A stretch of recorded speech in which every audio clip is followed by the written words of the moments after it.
हरे कृष्णा दोस्तों, आप सबका स्वागत है आपके अपने YouTube चैनल हरि नाम धन में। दोस्तों, आप लोगों ने महाभारत कई बार देखे होंगे और सुने भी होंगे। आपको ऐसे ही महाभारत का एक रहस्यमयी रोचक प्रसंग सुनाने जा रहे हैं। दोस्तों, ये उस समय की बात है जब महाभारत का युद्ध अपने चरम पर था। कुरुक्षेत्र की धरती रक्त से लाल हो चुकी थी। सूर्य अस्त होने वाला था। तभी श्री कृष्ण अकेले रथ से उतरकर कर्ण के पास आए। कर्ण युद्ध भूमि के एकांत में बैठे थे। श्री कृष्ण के पास आते ही कर्ण को आभास हुआ कि कोई दिव्य शक्ति उसके निकट है। तभी देखा तो ये तो भगवान कृष्ण हैं। कृष्ण को अपने करीब देखकर कर्ण उसे खड़े होकर प्रणाम किया। कृष्ण कर्ण से बोले, कर्ण, क्या तुम जानते हो तुम दुर्योधन के मित्र नहीं बल्कि नियति द्वारा चुने गए सबसे महान दानवीर हो।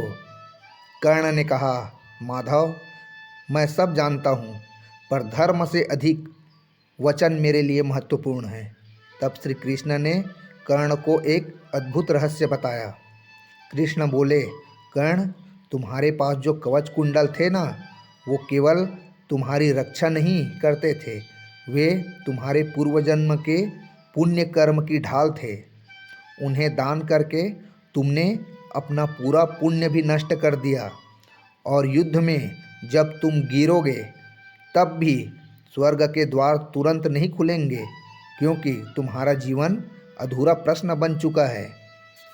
कर्ण श्री कृष्ण की बात सुनकर चकित रह गए और बोले, तो क्या मेरा जीवन व्यर्थ था माधव?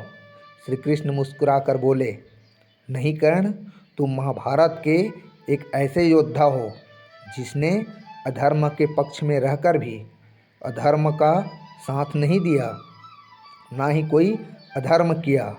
युगों तक जब भी दान, त्याग, मित्रता की बात होगी तो सबसे पहले कर्ण का ही नाम लिया जाएगा। फिर श्री कृष्ण चले गए।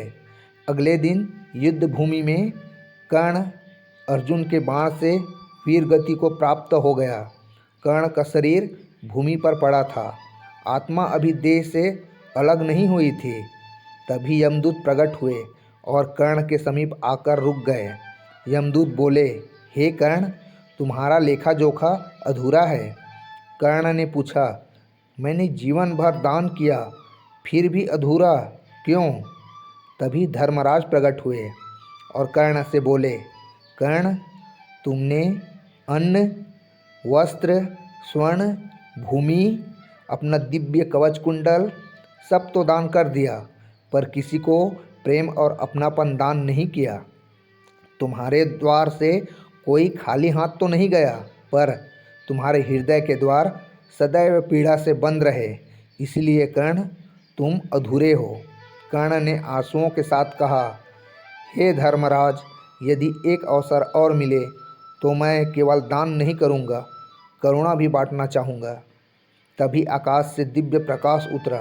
श्री कृष्ण प्रकट हुए और बोले, कर्ण, यही तुम्हारा अंतिम परीक्षा था। तुमने करुणा उत्तर आया, अब तुम पूर्ण हो गए। युद्ध में विजेता पांडव थे, पर त्याग में विजेता कर्ण था। इसके बाद कर्ण की आत्मा वैकुंठ लोक या स्वर्ग लोक ना जाकर धर्म की धारा में विलीन हो गया। तो दोस्तों, महाभारत की कथा से हमें एक गूढ़ शिक्षा और प्रेरणा मिलती है कि केवल दान करना ही धर्म नहीं है, करुणा भी धर्म है। मन की पीड़ा भी आत्मा को बांध कर रख देती है। भगवान अंत में सभी मनुष्यों को उसका सत्य बता ही देते हैं और हृदय का भार हल्का कर देते हैं। तो दोस्तों, आज का अंक यहीं तक।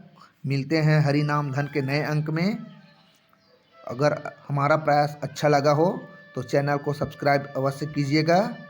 हरे कृष्णा।